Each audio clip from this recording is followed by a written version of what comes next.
Aleluia. Bom estarmos aqui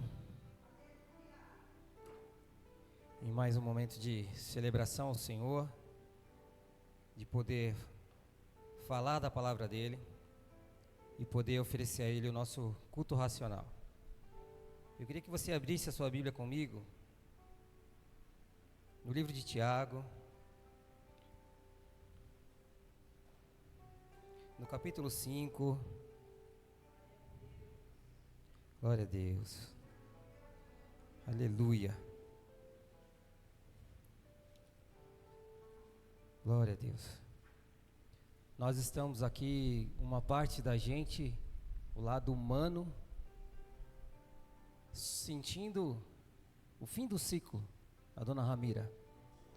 Eu particularmente, sempre que ia lá, ela, um coração, um carinho enorme, sempre dizendo que intercedia por mim, que orava por mim. E eu, sinceramente, pensei em mudar o teor da minha pregação hoje, pastora.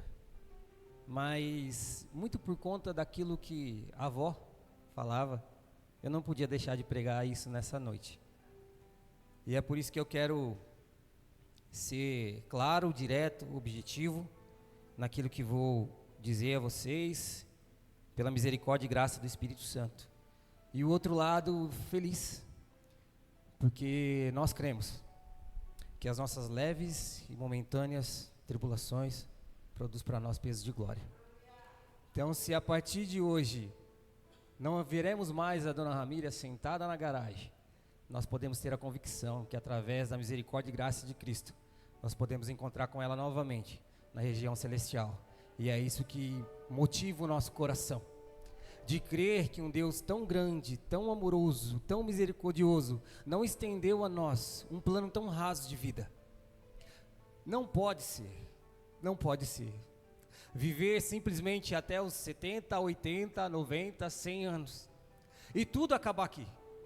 Para um Deus tão poderoso e grande que criou os céus e a terra, e Ele tem algo tão especial às nossas vidas, queridos, que a terra não pode revelar a grandeza de Deus, ou aquilo que Deus tem às nossas vidas. Nós só podemos contemplar isso depois que nós saímos daqui. E eu sei que Ele nos espera. Amém? Glória a Deus. Amém? Glória a Deus. Tiago capítulo 5, vamos ler o 15. E a oração da fé salvará o enfermo, e o Senhor o levantará. E se houver cometido pecados, ser-lhe-ão perdoados. Confessai, pois, os vossos pecados uns aos outros, e orai um pelos outros, para serdes curados. Muito pode, por sua eficácia e sua súplica, o justo. Amém? Só até aí, feche teus olhos. Oh Jesus, Tu és maravilhoso. Deus, nessa tarde eu peço a Ti, ó Pai, que o Teu Espírito Santo toque o nosso coração.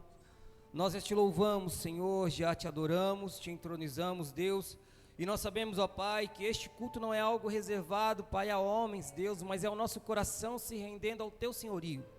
Contemplamos, Senhor, a Tua grandeza e a Tua beleza, Pai, nessa tarde, Jesus, e nós sabemos que o Senhor está neste lugar, ó Pai, porque o nosso espírito quebrantado, Senhor, neste lugar, e não é por paredes, ó Deus, é por vidas que o Senhor está aqui.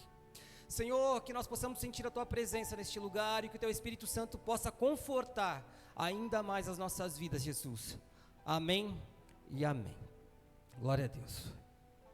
Eu queria iniciar esse texto dizendo à igreja, porque às vezes eu sou muito pragmático nisso, às vezes sou chato para quem está sempre nos cultos. E eu gosto sempre de olhar para o culto e tirar a figura do ser humano, do homem. Porque a gente fica tão preso às nossas rotinas, ao nosso dia a dia, que a gente acaba não parando e pensando no que tudo isso aqui representa a nossa vida. E aí eu me lembro que nós somos criaturas, e nós temos criaturas e deixamos de ser quando Cristo nos resgatou do pecado, que dentro de nós há duas naturezas. A natureza terrena, biológica, gerada pelos nossos pais, e a natureza do Espírito, divina, gerada por Deus no nosso ser. E a gente ouve tanto que nós temos que alimentar um para que o outro se sinta fraco e não tenha força para controlar o outro. E muitas vezes isso é difícil, porque nós temos tantas coisas que nós temos que acessar e a fazer, responsabilidades, que nós nos esquecemos das coisas mais simples da vida que Deus colocou sobre o nosso coração, que é orar, que é buscar a Deus. Não existe outra forma que nós tenhamos de falar com Deus. Deus, existe inúmeras maneiras de se revelar ao homem, mas nós, a Deus, só existe uma. E era aquilo que a dona Ramira fazia. Orava pela igreja, orava por mim, orava por vocês, orava pela pastora. E esse é o elo de ligação que Tiago está dizendo no texto. E a oração, ela é tão importante às nossas vidas, porque é ela que nos nutre, que alimenta, não o lado físico, mas o lado do espírito. E aí a gente vê tantos cultos, pastores, que a gente começa a tentar enxergar aquilo que Deus se revela ao longo do tempo às nossas vidas. E era isso que o Tiago está dizendo, que a oração, ela revela a Deus no nosso ser. Que quando nós oramos ao Senhor, que nós começamos a nos conectar com Deus, não de maneira mecânica, não de maneira repetitiva, como a Bíblia nos ensina lá em Mateus, Jesus ensinando, mas é que nós possamos entender quem nós representamos diante de Deus, quem nós somos diante de Deus. Porque Deus, na sua plenitude, bondade, graça, misericórdia e amor, confiou a nós uma responsabilidade muito grande, de fazer a vontade dEle, de caminhar de acordo com o coração dEle, de fazer aquilo que Ele nos ensina. Então hoje eu e você temos a responsabilidade de anunciar um Cristo que ouve a nossa voz, de um Deus poderoso que é capaz de se inclinar para ouvir a minha oração e a sua oração. E agora, como é que a gente mostra isso? As igrejas estão cheias, abarrotadas, mas não é uma igreja cheia daquilo que Deus quer muitas vezes, é uma igreja inchada, e a diferença de cheio para inchado é muito grande, porque uma igreja cheia, que entende daquilo que Deus quer, queridos, ela acessa o trono da graça, Deus ouve a sua oração e Deus responde a sua oração.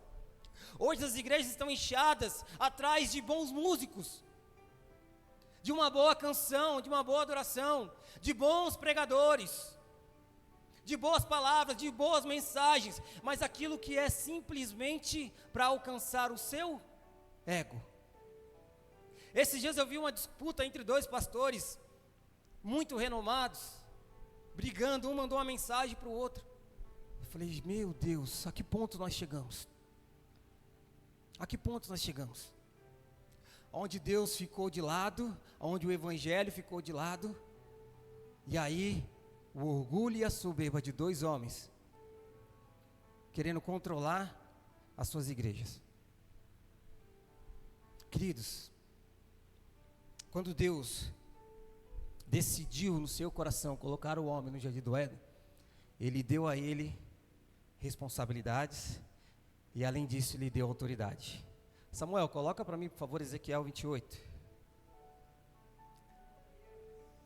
Às vezes eu me pergunto, 28:13, por que a gente tem que orar tanto? Será que Deus está velhinho demais? E Ele não se lembra daquilo que eu acabei de dizer ontem, no meu momento de oração? Será que eu tenho que falar com Ele novamente? Será que eu tenho que ficar lembrando a Deus daquilo que eu preciso? Mas a oração não tem a ver simplesmente com o que Deus pode fazer. A oração, ela é importante naquilo que ela produz no meu coração. Porque a proximidade com Deus me leva a uma condição totalmente diferente daquilo que a minha natureza humana deseja. Se nós olharmos lá para aquilo que Gálatas 5 fala, Paulo escrevendo à igreja de Gálatas, frutos da carne, frutos do Espírito. Queridos, quando nós ouvimos a voz de Deus, o nosso espírito ele é alimentado pela ação do Espírito. Lembra das duas naturezas? aquilo que nós apresentamos diante de Deus, Deus vai depositando ao nosso coração, todas as vezes que nós nos colocamos em oração. Porque nós achamos que Deus virou alguém responsável por fazer milagre em nossas vidas de maneira imediata. É como se nós dobrássemos o nosso joelho, pedindo a Deus algo tão importante, tão relevante, e Deus fosse obrigado a fazer de forma instantânea. Só que a oração, ela tem que produzir em nós, tem que produzir em nosso coração, transformação, em áreas que muitas vezes nós não imaginamos. E aí, quando eu estou diante da grandeza de um Deus Todo-Poderoso, eu começo a entender que o Espírito Santo de Deus começa a trabalhar na minha alma, no meu espírito, trazendo, por isso que o Espírito Santo de Deus intercede por nós com gemidos inexprimíveis. Não é com palavras. Sabe por que o Espírito Santo de Deus intercede por nós? Porque Ele nos conhece. Ele sabe quem realmente nós somos. Então não dá para traduzir com palavras, é só com gemidos. Ele nos conhece. Sabe por que a sua oração é tão importante? Sabe por que Deus te deu autoridade? Ezequiel 28:13. Estiveste no Éden, jardim de Deus, de toda pedra preciosa era a tua cobertura, sardônio, topázio, diamante, turquesa, onix, jaspe, safira, carbúnculo, esmeralda, ouro, e em ti se fazia todos os tambores, e os teus pífaros, no dia em que foste criado, foram preparados. Tu eras o querubim de Deus, um ungido para cobrir, e te estabeleci no monte santo de Deus, estava no meio das pedras afogueadas, andavas. Só até aí. Sabe de quem nós estamos falando? Sabe de quem? De Lúcifer. Ele estava onde? No Éden. Então existe um Éden espiritual, o Éden no céu. Quando o diabo foi lançado da onde ele estava, que Ezequiel fala que quando ele caiu na terra, levantou poeira. Não sei se você já ouviu uma música assim, não sei se pode fazer uma alusão ou não, mas é esse o termo que a Bíblia usa. Quem estava lá? Lúcifer. E sabe por que a autoridade de onde vem? Quando Deus forma a terra, o que ele fala para a relva? Produza. A relva produziu pelo poder da palavra de Deus. Mas no jardim do Éden, Deus não fez com que a árvore da vida e do conhecimento do bem e do mal surgisse com a sua palavra. O que Deus fez? Deus plantou. No Éden, Deus plantou duas árvores. Ou seja, Tiago, o que você quer dizer com isso? Deus tomou do seu jardim celestial duas sementes e colocou aonde? No Éden. Para quem cuidar? Duas figuras, Adão e Eva. Queridos, a parte mais difícil Deus fez, que era criar as coisas. A parte mais fácil ficou com quem? Adão e Eva. Adão, para dar nome às coisas, e juntos, Adão e Eva, cuidar.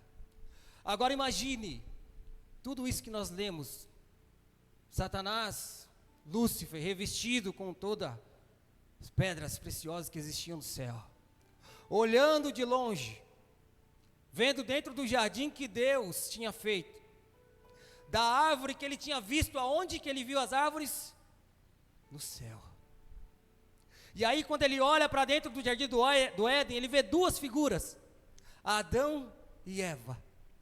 Olha a autoridade que Deus deu ao ser humano. Por isso que hoje você está aqui, queridos, não é simplesmente uma força do acaso. Deus te trouxe a este lugar porque Ele te revestiu de autoridade. Deus te deu autoridade e é por isso que a sua oração, como diz Tiago, é tão importante. Quando o diabo vê você, ele não vê simplesmente a figura humana, ele vê tudo aquilo que Deus depositou na sua vida. Isso é tão glorioso, isso é tão poderoso, porque aos anjos, eles não tiveram a oportunidade do arrependimento. Quando pecaram, foi expulso uma terça parte dos céus. Mas a mim e a você, Deus estendeu a mão de misericórdia e graça, mandando Jesus Cristo na cruz do Calvário. E mesmo que nós caiamos, a mão de Deus nos levantará, a misericórdia de Deus nos levantará, o favor de Deus nos levantará. Por isso, queridos, que a nossa oração não é comum. É por isso que a oração do justo é poderosa, porque o Senhor nos revestiu de poder e autoridade. Eis que vos dei autoridade para pisar em serpentes e escorpiões e sobre toda a obra do mal. Por isso, queridos, que o culto ele não pode ser tão pequeno para um Deus tão grande. É por isso que o nosso momento de adoração e oração não pode ser tão raso, para achar que nós iremos cantar simplesmente para homens, para pastores, embora vocês recebam carinho, admiração, respeito, mas é algo que está acima de mim, é algo que está acima de vocês. O culto ele é para Deus. Queridos, o diabo não se preocupa se você comprar um carro novo. O diabo não quer saber se você comprou em 48, se você comprou à vista, se você comprou em 60, se você financiou no Itaú, no Bradesco. O diabo não se preocupa. O diabo não se preocupa se você comprou uma casa maior. O diabo não se preocupa com isso. O diabo não se preocupa com aquilo que você vai adquirindo ao longo das suas vidas. Mas quer preocupar o diabo? Comece a orar mais. Comece a buscar mais. Queridos, eu comecei a ler esse texto e a estudar sobre ele. E Deus foi tocando meu coração de uma forma que eu falei, poxa Deus, e eu me incluo nisso. Por que orar tão pouco? E eu me lembro que aos 9 anos de idade, minha mãe está aqui, a minha tia abriu uma portinha, e era muito comum isso, e hoje até nos bairros a gente vê isso nas igrejas. Era minha tia Helena, tia Nenê, só mulher, pastora, missionária, só tinha mulher na igreja. Eram 6 bancos de madeira. Nós não tínhamos tecnologia nenhuma. 3 bancos de um lado, 3 bancos do outro, uma cadeira improvisando um púlpito. E ali nós orávamos, 9 anos de idade. Eu era atentado, misericórdia, só corria. Mas eu via cada oração que se fazia naquele lugar e o comportamento das pessoas não era humano. As pessoas choravam. Deus se revelava de uma forma tão poderosa. E nós não tínhamos um violão tonante para tocar um hino. Era tudo que nós fazíamos, era cantar e cantar e cantar e cantar. Mas Deus se movia de forma poderosa. E hoje nós nos esquecemos, querido, que tudo isso que nós fazemos, não que nós não venhamos ter, a ideia não é essa, mas a ideia que é tirar de dentro de nós a adoração sincera, é tirar da nossa alma, porque da carne, queridos, é muito fácil. É por isso que as nossas orações e as nossas pregações, que tem que ser movida pelo Espírito. Como pastor, como marido, a Bíblia me ensina lá em 1 Pedro 3,17, se eu não tratar bem a minha esposa, as minhas orações são interrompidas. Olha que ponto nós chegamos no que diz respeito à oração, no que diz respeito a clamar a Deus. Então não pode ser de qualquer jeito. As minhas pregações não podem ser baseadas naquilo que eu acho, naquilo que eu penso, porque a igreja não é para mim. A igreja não é para que a gente possa acumular, encher de gente aqui e dizer, olha, nosso culto foi uma bênção porque o culto estava cheio. Não adianta ter 100 pessoas, 200 pessoas aqui dentro se o Senhor Jesus não estiver aqui. Se quando nós fecharmos os nossos olhos e entendemos que nós não estamos orando no momento do culto, porque faz parte da nossa liturgia, nós oramos porque nós entendemos que a nossa oração, que a nossa forma de entregar a Deus a nossa vida, que sai da nossa alma, do nosso coração, ela é justa, e não é justa pelos nossos feitos, ela é justificada pelo sangue de Cristo, e por isso a nossa oração tem efeito. Anderson, está aqui porque você é resultado de oração, porque as portas do inferno não pôde prevalecer contra a igreja de Cristo. quanto a igreja de Cristo. Queridos, toda vez que Deus se moveu na história, foi resultado de oração. Toda vez que Deus decidiu fazer algo para o seu povo, foi resultado de oração. Eu estava lendo esses dias e eu achei isso impressionante. Lá em Josué 10, que Deus interfere na rotina, no modo em que a terra e os planetas funcionam. Josué capítulo 10 diz que o povo estava guerreando contra os amorreus. E aí você fala, poxa, pastor, você está ficando maluco? Se a Bíblia me diz que isso aconteceu, e aí você vai estudar, e as mentes mais brilhantes da terra diz que isso realmente aconteceu, pode me chamar de louco. Josué capítulo 10, o povo está guerreando contra os amorreus. E Josué não pede autorização para alguém, ou pensando numa estratégia de guerra. Josué simplesmente se coloca de joelho, levanta as mãos e ora a Deus, pedindo algo inédito, pedindo algo simples, comum. Talvez Deus tenha ouvido de tantas pessoas. Josué olha para os céus e olha, sol, para, lua, para. E aí eu fico imaginando um Deus do céu se inclinando. Falou, sol, meu servo pediu lá na terra, é hora de parar. Parou por 10 minutos, parou por 1 hora, por 2. A NASA reconheceu 23 horas e 20 minutos. Sabe como é que os homens chegaram a essa conclusão? Outros povos da terra que não conheciam o Deus de Israel registraram em seus escritos um dia tão longo que eles não sabiam a causa. Outros povos, sem conhecer a Deus, registraram, estava escrito na história. E eu pergunto a você, o nosso Deus se tornou pequeno com o passar do tempo? Ficou pequeno? O que mudou, queridos? É o nosso coração que deixou de ser inflamado pela presença de Deus, porque os nossos momentos de orações se definharam. Nós não temos tanto tempo em oração como tinha no passado, e eu digo isso a mim. A oração, como o texto diz, ela é capaz de sarar a minha alma, de me sentir perdoado dos meus pecados. Querido, uma igreja que não ora é uma igreja doente, é uma igreja confusa. E quando nós não oramos, não nos prostramos diante de Deus, nós nos prostraremos diante da dificuldade. Quando nós nos colocamos diante da presença do nosso Deus, pode ter certeza que nós iremos ficar prostrados diante dos problemas. Sabe por quê? Porque nós não conseguimos enxergar Deus trabalhando em nossas vidas, trabalhando na situação, trabalhando na dificuldade. Pensa, quando Daniel foi para a cova dos leões, a Bíblia fala que ele orava 3 vezes por dia, e a sentença do rei Dário estava decretada: quem pedisse a outro Deus seria condenado, era condenado à morte. O que para muitos era sentença de morte, para Daniel era algo normal, era continuar orando a Deus e buscando a Deus.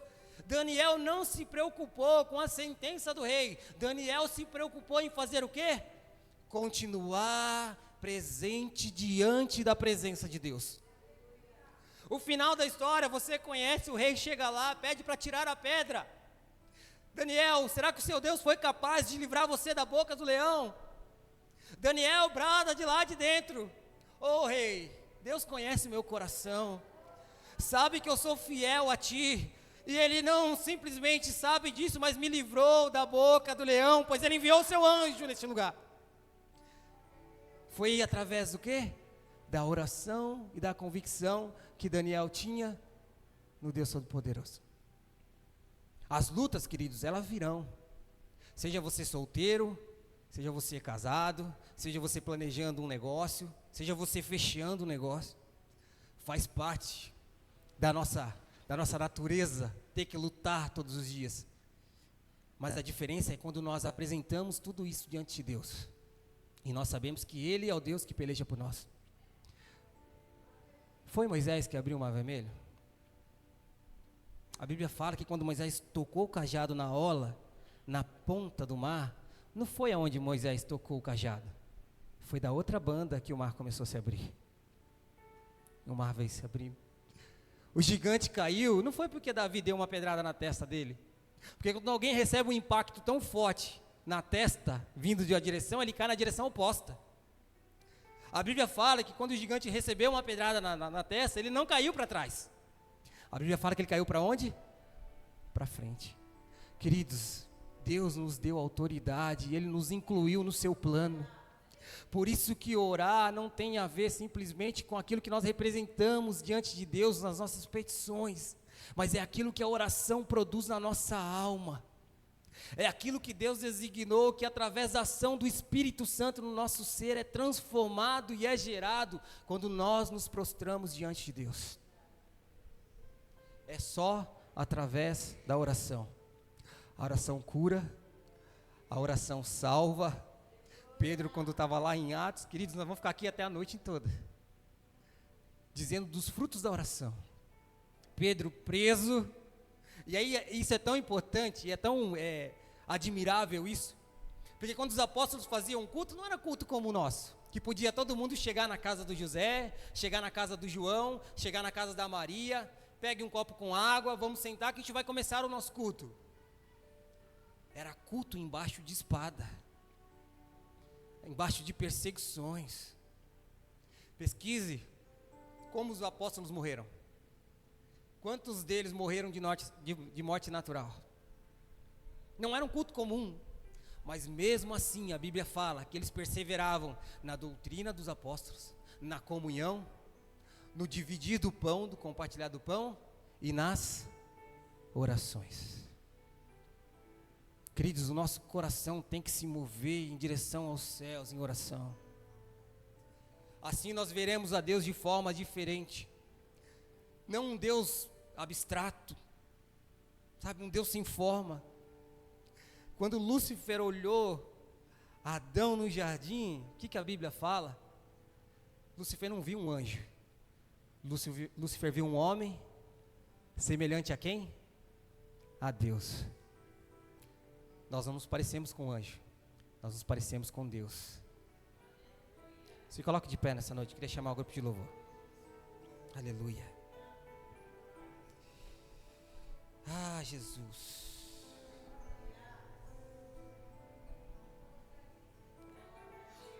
Uma vida sem oração é uma vida vazia. Se não tem um espaço no nosso coração ocupado pelo Espírito Santo, ele será ocupado por outras coisas. Isso é fato, querido. O ser humano dentro de si, ele depende daquilo que o Espírito Santo gera no nosso coração.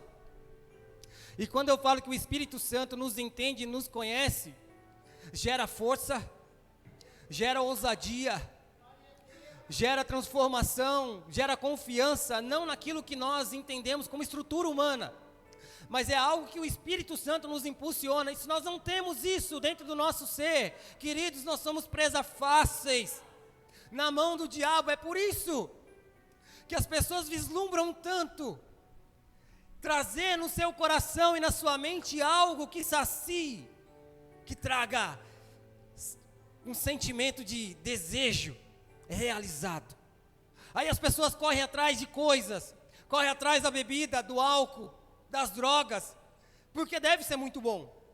Porque se fosse ruim, eles não venderiam tudo, eles não abririam mão da família, da casa, de tudo, para estar ali. Mas porque existia um vazio tão grande dentro da alma, que o Espírito Santo, e só o Espírito Santo de Deus, é capaz de preencher. E aí, queridos, nós, eu e você, quando a Bíblia diz que nós somos sal e luz, nós somos os responsáveis, aleluia, de resplandecer aquilo que o Espírito Santo transformou as nossas vidas. É para que as pessoas olhem para nós e digam: poxa, ele tem algo que eu quero. Ele tem algo que se move dentro dele, que é tão importante, que é tão diferente, que gere nas pessoas desejo de conhecer a Deus, desejo de estar diante da presença de Deus.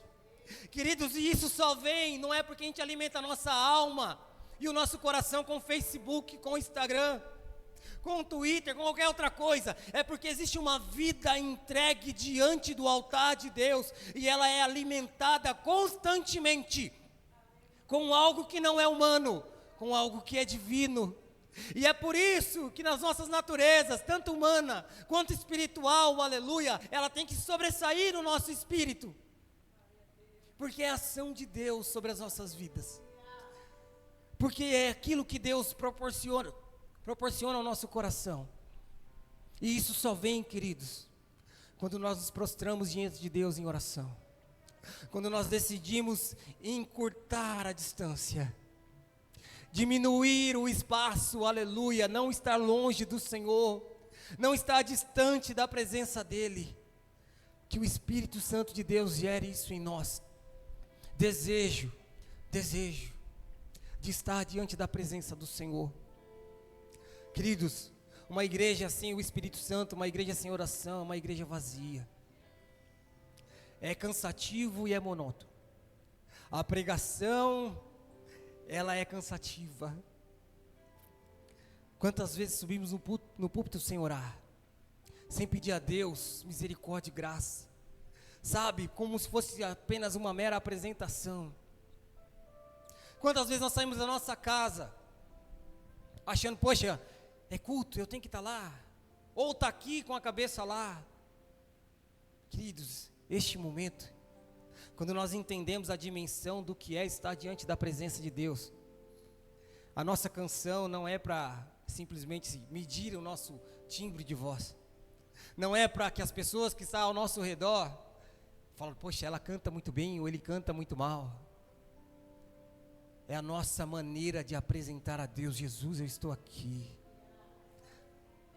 Eu ouvi uma ilustração uma vez, de que um senhor muito humilde, saía da sua casa todos os dias, e ele passava na frente de uma igreja, e a igreja ficava aberta, e ele chegava na igreja, tirava o seu chapéuzinho, chegava no primeiro banco, e ficava ali alguns segundos, e depois saía. Isso se repetiu durante muito tempo, e o pastor ficou indignado, falou, poxa, por que esse homem vem tanto aqui e não fala nada, não pede conselho, não quer falar comigo, não quer falar com ninguém, ele só entra, se ajoelha e levanta. E passou o tempo, aquele homem não veio mais, e o pastor se lembrou, falou, poxa, cadê aquele irmão? E começou a perguntar para os vizinhos se conhecia. Alguém disse, olha, ele esteve muito doente, ele está internado. E aí o pastor descobriu onde ele estava e foi até ele, e chegou lá no hospital, tinha uma cadeira ao pé da cama dele, e ele disse, meu amigo, como é que o senhor está? Você ia todos os dias à igreja, e eu não te vi mais, só que a sua oração parecia ser muito, muito rápida, era algo que você queria entender da igreja. E ele olhou para o pastor e disse, pastor, eu sou um homem humilde, eu sou um homem iletrado, eu não sei falar muito bem, mas uma coisa, quando eu saía da minha casa, ardia no meu coração, e o meu desejo antes de começar o dia, era de chegar diante de Deus, e dizer, oi Deus, eu sou o Zé, eu vim te visitar. E aquele homem saía daquele lugar, ia trabalhar, e o pastor olhou para ele, e falou, e essa cadeira vazia, você não tem ninguém? Ele fala, não pastor, é que todos os dias pela manhã eu ouço Deus me dizendo, oi Zé, eu sou o Deus, eu vim te visitar. Queridos, é a plena convicção que nós temos que Deus não nos abandona, porque nós estreitamos o nosso laço de intimidade com o Senhor. Se Deus tem várias maneiras de falar conosco, nós só temos uma maneira de falar com Ele, que é orando. Embora a Bíblia nos ensina a entrar no nosso quarto, isso é íntimo e é secreto, mas nós podemos ter uma vida contínua em oração, não simplesmente no nosso quarto, mas trabalhando, andando pela rua, no mercado, com os nossos afazeres.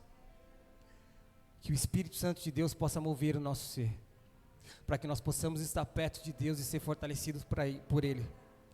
Que não importa a adversidade, que não importa com quem nós estivermos falando, se nós estivermos falando com a autoridade que o Senhor Jesus nos deu, se nós estivermos falando com aquilo que o Senhor deu às nossas vidas, a autoridade que nós entendemos quem nós somos diante de Deus, colocados, herdeiros, como a Bíblia nos ensina, que nós somos geração eleita, o sacerdócio real, nação santa, povo adquirido, para que anuncieis a grandeza daquele que nos chamou das trevas para a sua maravilhosa luz. Esse é o nosso local, queridos. Nós entendemos que nós somos tirados do lado do pecado, da perdição, para sermos filhos de Deus, para sermos transformados por Deus. É falar com propriedade, é reconhecer que nós não éramos ninguém, que nós éramos perdidos, falidos, fracassados, mas o amor do Senhor Jesus, mas a misericórdia e a bondade do nosso Deus se estendeu sobre as nossas vidas, e o que os anjos não tiveram, hoje nós temos, de nos arrepender, de estar cada vez mais próximo dEle, perto dEle. Amém? Feche teus olhos. Aleluia, aleluia. Oh Senhor, ensina-nos a orar, Jesus.